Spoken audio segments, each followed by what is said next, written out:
नमस्कार, स्वागत है आप सभी का सुबह 9 बजे की तमाम अहम खबरों के साथ। मैं हूं प्रीति। एक नजर इस वक्त के हेडलाइंस पर। बांदीपुरा में सीआरपीएफ कैंप पर फिदायीन हमला नाकाम। मुठभेड़ में 4 आतंकी ढेर। गृहमंत्री राजनाथ सिंह ने कहा, सेना को कार्रवाई की पूरी छूट।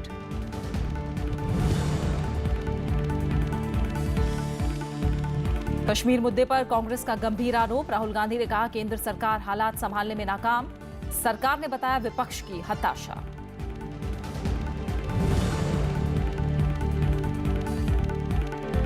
उत्तर प्रदेश, पंजाब और राजस्थान के कई इलाकों में 48 डिग्री के करीब पहुंचा पारा। चंडीगढ़ में 5 साल में सबसे गर्म दिन रहा रविवार। नासिक में बिजली गिरने से 3 लोगों की मौत।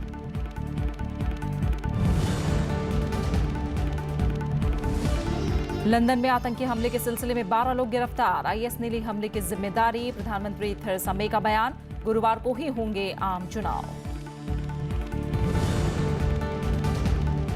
और चैंपियंस ट्रॉफी में भारत ने पाकिस्तान को 124 रन से हराया। युवराज सिंह बने man of the match. Sai Praneeth ने जीता थाईलैंड ओपन बैडमिंटन का खिताब।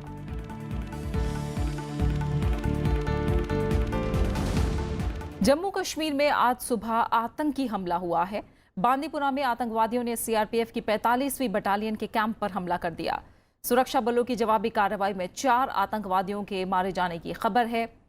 ये आतंकी आत्मघाती हमलावर थे जो सीआरपीएफ मुख्यालय में घुसकर बड़ी घटना को अंजाम देने की फिराक में थे। सुरक्षा बलों को मारे गए आतंकियों के पास से भारी मात्रा में हथियार भी बरामद हुए हैं। सेना ने पूरे इलाके को सील कर दिया है और तलाशी अभियान चलाया गया है। 3:30 बजे हमारे जो कैंप पे फैन अटैक हुआ, पहला अटैक, जिसमें हमारे पीछे आप देख सकते हो हमारे जो लाइनें हैं इन्हीं को जो फोकस किया गया था।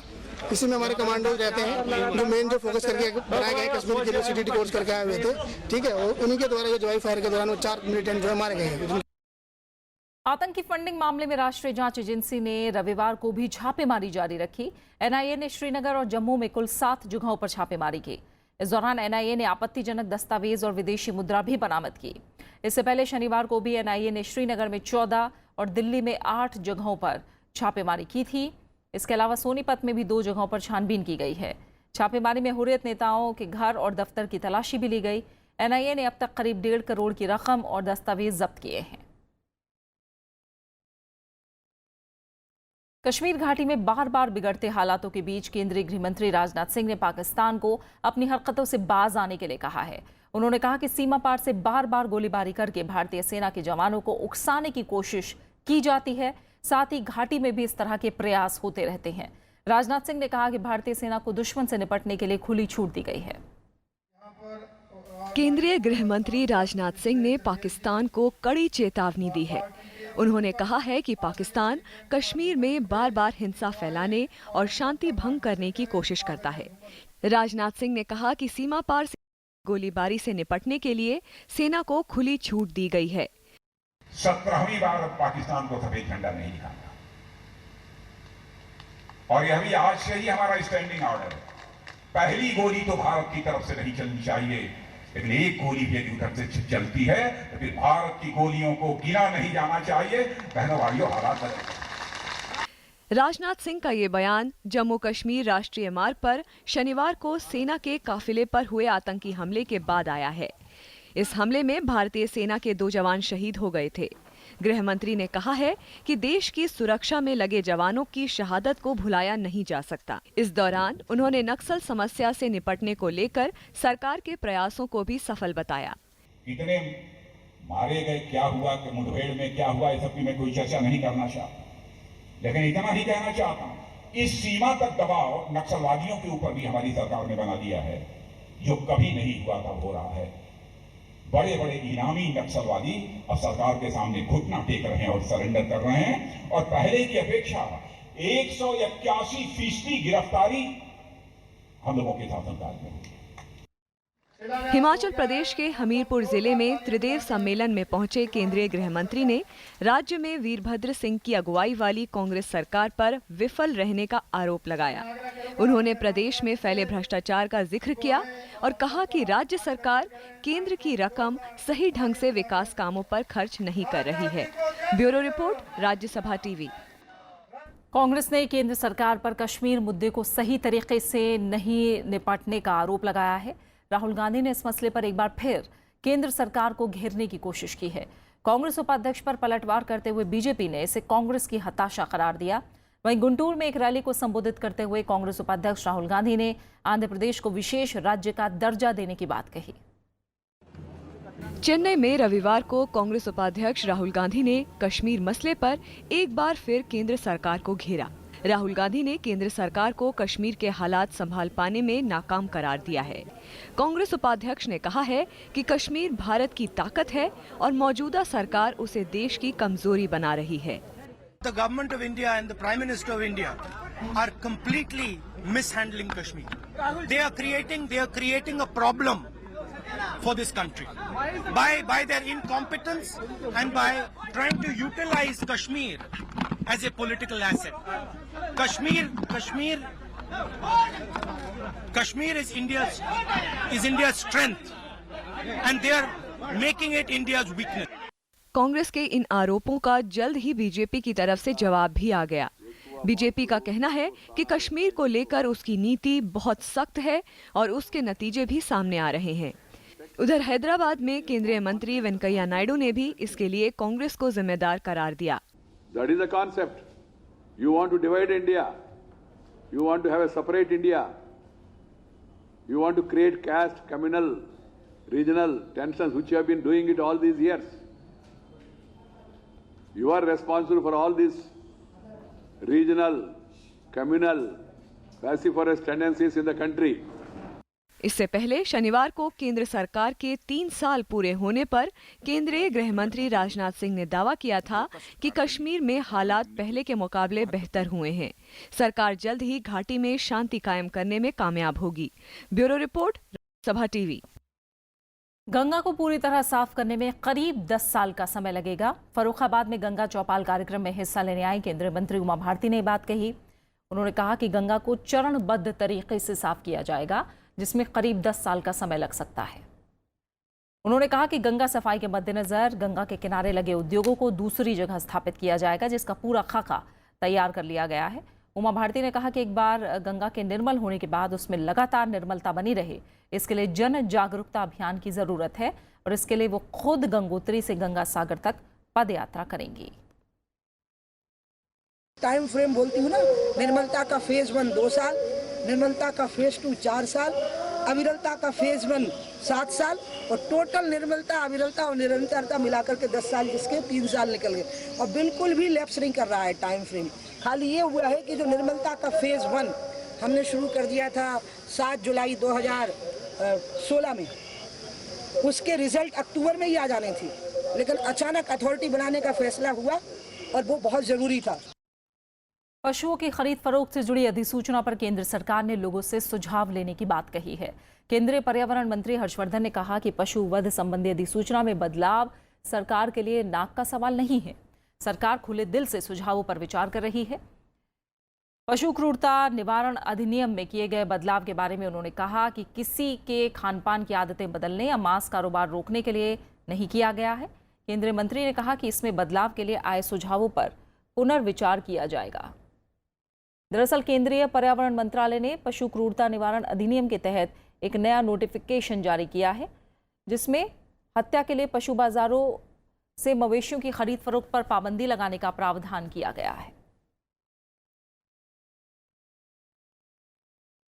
सरकार ने केरोसिन की खरीद पर सब्सिडी के लिए और अटल पेंशन योजना के लाभ के लिए आधार कार्ड को जरूरी कर दिया है। केरोसिन पर सब्सिडी ले रहे या अटल पेंशन योजना का लाभ ले रहे लोगों के अब आधार नंबर इन्हें देना होगा। केरोसिन सब्सिडी में आधार के लिए पंजीकरण के लिए 30 सितंबर आखिरी तारीख है। अटल पेंशन योजना की आखिरी तारीख 15 जून है। हालांकि आधार कार्ड जारी होने तक राशन कार्ड, ड्राइविंग लाइसेंस, मतदाता पहचान पत्र, किसान पासबुक, मनरेगा के तहत जारी रोजगार कार्ड जैसे पहचान पत्र सबूत माने जाएंगे। और खबरें जारी हैं, लौट रहे हैं एक छोटे से ब्रेक के बाद।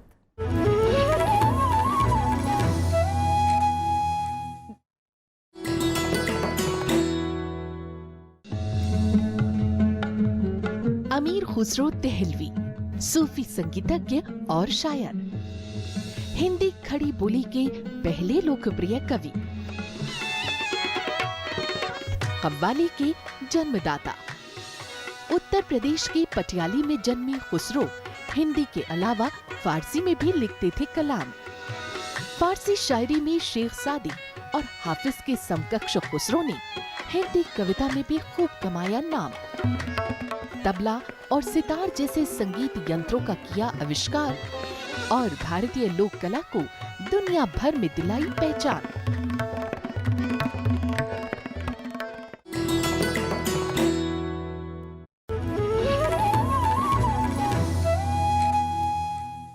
पिछले महीने सहारनपुर में हुई हिंसक घटनाओं से जुड़े एक मामले में 3 लोगों को गिरफ्तार किया गया है।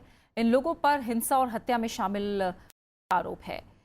उत्तर प्रदेश पुलिस की क्राइम ब्रांच की टीम ने रविवार को अंबेहटा चांदगांव से इन लोगों को गिरफ्तार किया।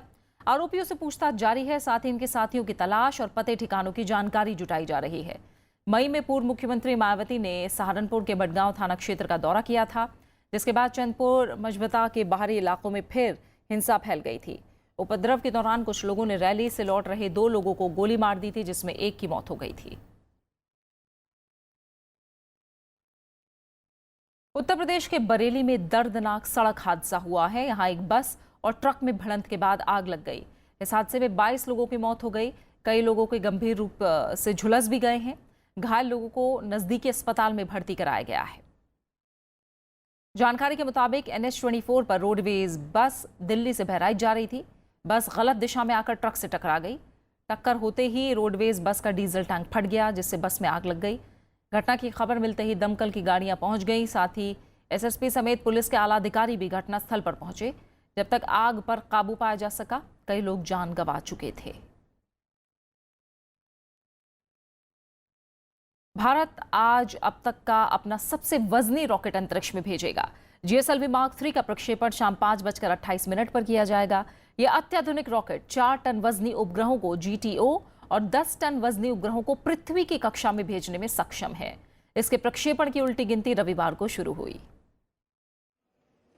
भारी भरकम जियोसिंक्रोन GSLV Mark 3 रॉकेट आज शाम 5:28 पर अंतरिक्ष के लिए उड़ान भरेगा। 640 टन वजनी GSLV Mark 3 देश का अब तक का सबसे वजनी रॉकेट है। इसके क्रायोजेनिक इंजन को इसरो के वैज्ञानिकों ने भारत में ही विकसित किया है और ये 4 टन तक वजन ढोने में सक्षम है। All activities for the GSLV Mark 3 launch is going on at Sriharikota and we are expecting the launch at 5:28. ये रॉकेट अपने साथ GSAT-19 उपग्रह को अंतरिक्ष में लेकर जाएगा। इस उपग्रह का वजन 3136 किलोग्राम है। इसके साथ ही अंतरिक्ष में बड़े कमर्शियल उपग्रह भेजने का भारत का मिशन भी पूरा होगा। It's an important event because this will help us in putting our communication satellites from our own soil. GSLV Mk3 का ये पहला प्रायोगिक प्रक्षेपण है। अगर सब कुछ योजना के मुताबिक हुआ तो करीब आधा दर्जन सफल प्रक्षेपण के बाद इस रॉकेट का इस्तेमाल अंतरिक्ष में मानव को पहुंचाने के लिए किया जा सकता है। Bureau report, Rajya Sabha TV. London में शनिवार को हुए आतंकी हमले से जुड़े 12 लोगों को गिरफ्तार किया गया है। आतंकी संगठन IS ने हमले की जिम्मेदारी ली है। हमले को लेकर दुनिया भर के देशों ने दुख और गुस्से का इजहार किया है। हालात का जायजा लेने के लिए रविवार को ब्रिटिश कैबिनेट और सुरक्षा अधिकारियों की बैठक बुलाई गई। राजधानी लंदन में हुए इन हमलों में 7 लोगों की जान चली गई। करीब 48 लोग घायल हुए हैं। पुलिस ने 3 हमलावरों को मार गिराने का दावा किया है। इस बीच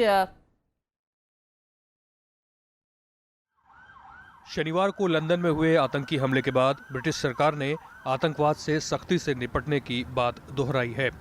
रविवार को प्रधानमंत्री ने कोबरा सुरक्षा समिति की आपात बैठक बुलाई। बैठक के बाद प्रधानमंत्री टेरेसा मे ने कहा कि आतंकवाद से जुड़ी विचारधारा को खत्म करना जरूरी है। Defeating this ideology is one of the great challenges of our time, but it cannot be defeated through military intervention alone. It will not be defeated through the maintenance of a permanent defensive counter-terrorism operation, however skillful its leaders and practitioners. It will only be defeated when we turn people's minds away from this violence. मुख्य विपक्षी labour party ने आतंकवादी हमले के बाद अपना चुनाव प्रचार एक दिन के लिए स्थगित करने का ऐलान किया। पार्टी नेता जेरेमी कॉर्बिन ने ब्रिटेन के लोगों से आतंकवाद के खिलाफ एकजुट होने की अपील की है। In response, as in Manchester, all communities must come together. Our strength is the strength of our community unity. That was shown in Manchester straight after the horrible event there, and I'm sure it'll be exactly the same in London.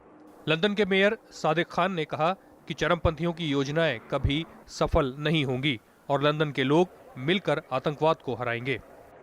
There can be no justification for the acts of these terrorists, and I'm quite clear.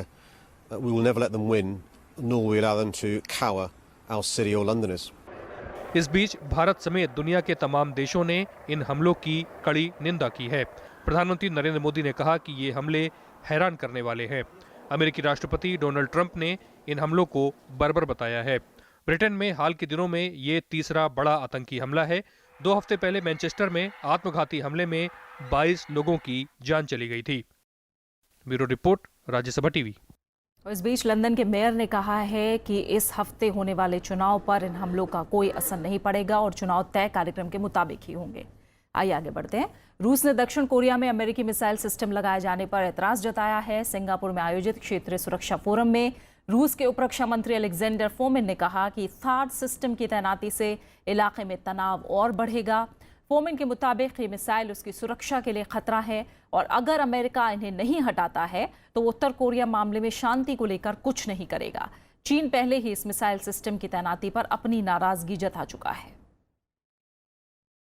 We believe the activity conducted in this region and the auspices of the US aimed at deployment of the elements of global missile defense not only impede the resolution of the existing problems on the peninsula, but on the contrary aggravate them.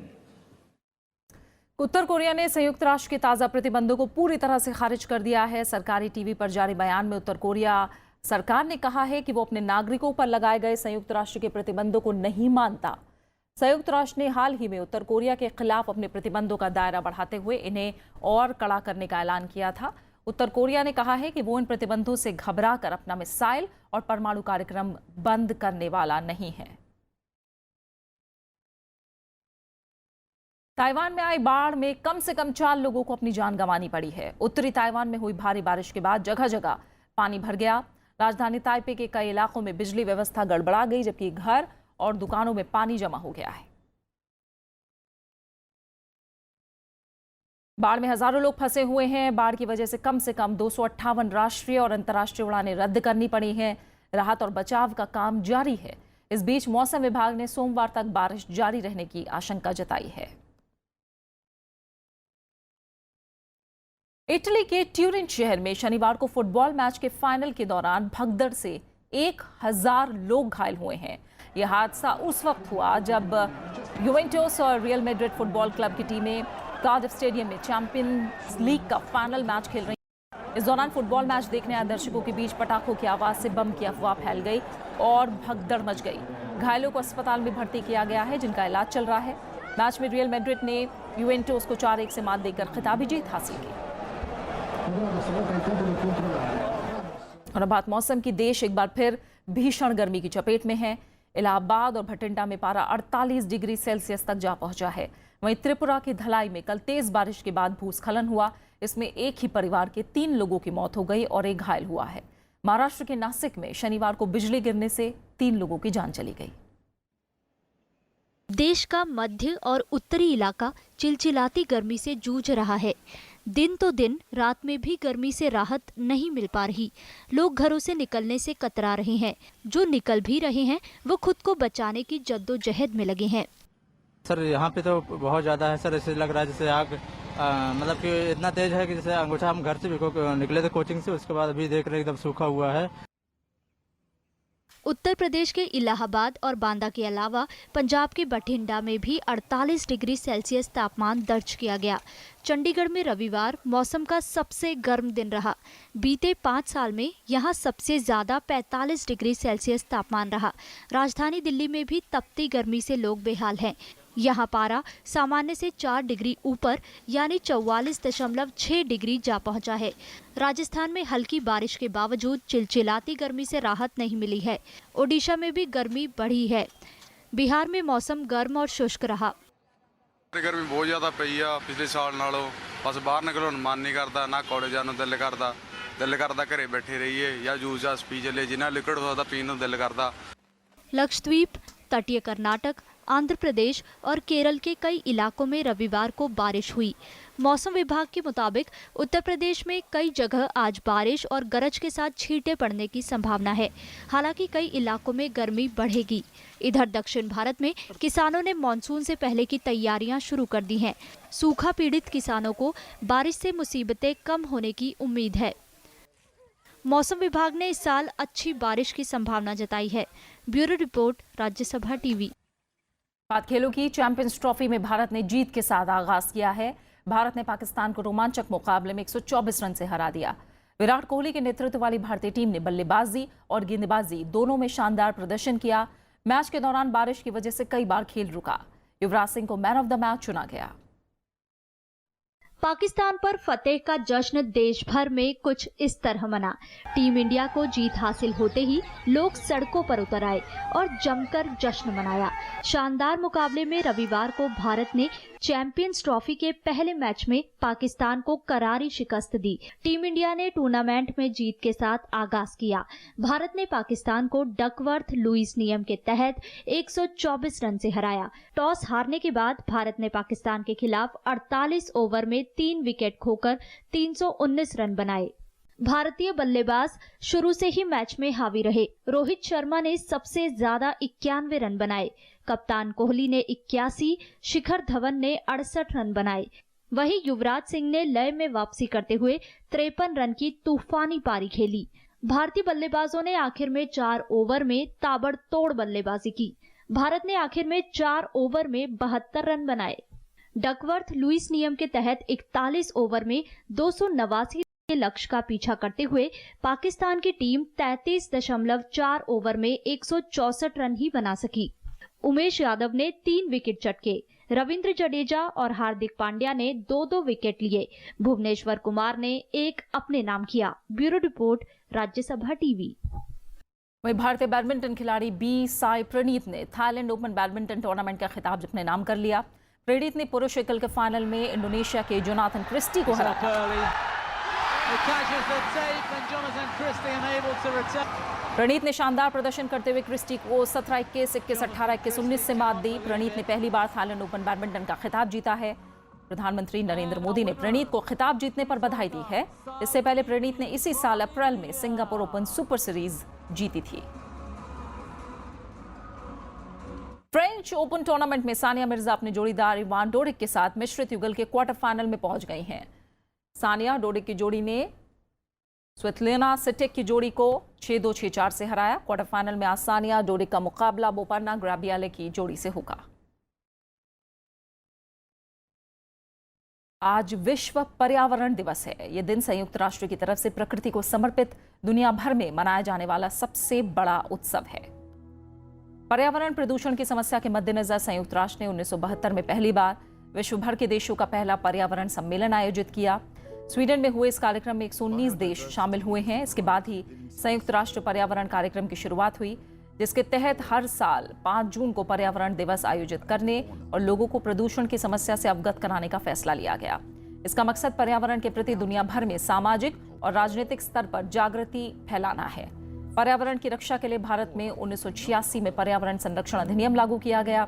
जल, वायु, भूमि, इन तीनों से जुड़े कारक और मानव, पौधे, सूक्ष्म जीव, अन्य जीवित पदार्थ सभी पर्यावरण के अंतर्गत आते हैं।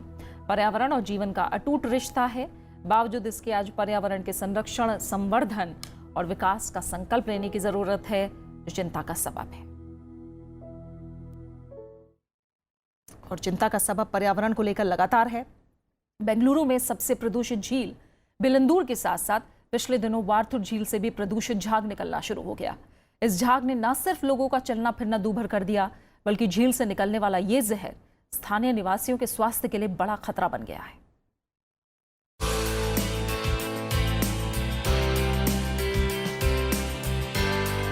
हर साल की तरह इस बार भी 5 जून को दुनिया भर में विश्व पर्यावरण दिवस मनाया जा रहा है। कनेक्ट विद नेचर थीम के साथ भारत में भी पर्यावरण पर चिंतन किया जाएगा।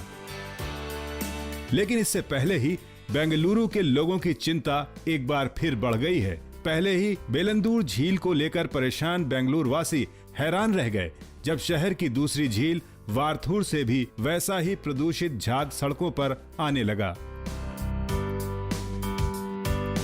आवागमन में परेशानी तो बढ़ी ही, साथ ही इस जहरीले झाग ने पर्यावरण संरक्षण पर भी सवालिया निशान लगा दिया है। व्हीकल्स भी जाने को नहीं होता है, बहुत प्रॉब्लम होता है। मतलब वो स्किन के ऊपर ये स्किन एलर्जी होता है, सब जाने भी नहीं हो रहा है, बहुत तकलीफ होता है। इधर आने का भी डर लगता है, मतलब क्या होता है, गिर जाएगा तो क्या प्रॉब्लम है, कौन देखता है। शायद विश्व की सबसे प्रदूषित झील बन चुकी वेलंदूर को लेकर पिछले 1 दशक से बहस होती रही है। यहाँ का जहरीला झाग लावे की तरह सड़कों पर फैल जाता है और कई बार इसमें आग लगने की घटनाएं भी सामने आ चुकी। इन झीलों के पानी में औद्योगिक कचरे और सीवेज ने फास्फेट, नाइट्रेट, आर्सेनिक, सीसे जैसे जहर की मात्रा मानकों से कई गुना ज्यादा बढ़ा दी है। हालांकि सख्त कदम उठाते हुए कर्नाटक सरकार ने 26 मई को तकरीबन 76 उद्योगों को बंद करा दिया। वहीं झील के दायरे में आने वाले 157 अपार्टमेंट्स को जलमल शोधन यंत्र लगाने के भी निर्देश दिए गए हैं। In spite of NGT orders being there to look at the industrial pollution and to start beginning action on the sewage inflow, the government has not done enough. The fundamental flaw in the government is that they have not sincerely attempted to look at the sewage quantification that is flowing into the lake, the industrial pollutants that are flowing into the lake from various upstream lakes. Silicon valley के नाम से मशहूर बेंगलुरु शहर जो पूरी दुनिया को सूचना प्रौद्योगिकी के उपाय देता है, उसे अपने सीने पर बह रहे इस जहर के लिए भी बहुत जल्द हल तलाशने की जरूरत है। हालांकि राज्य प्रदूषण नियंत्रण बोर्ड ने ताजा घटना पर भी जांच शुरू कर दी है। इससे पहले नेशनल ग्रीन ट्रिब्यून वेलंदूर झील के आसपास निर्माण पर रोक लगा चुका है और न्यायालय भी उद्योगों पर सख्त कदम उठाने के निर्देश दे चुका है। और अब आखिर में हेडलाइंस।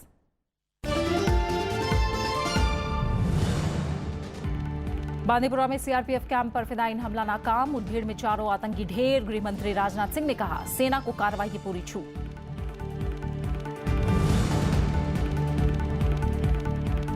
कश्मीर मुद्दे पर कांग्रेस का गंभीर आरोप, राहुल गांधी ने कहा केंद्र सरकार हालात संभालने में नाकाम, सरकार ने बताया विपक्ष की हताशा।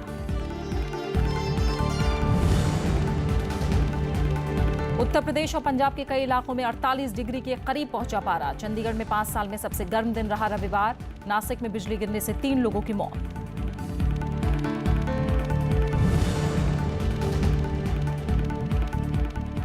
लंदन में आतंकी हमले के सिलसिले में 12 लोग गिरफ्तार। आईएस ने ली हमले की जिम्मेदारी। प्रधानमंत्री थेरेसा मे का बयान, गुरुवार को ही होंगे आम चुनाव।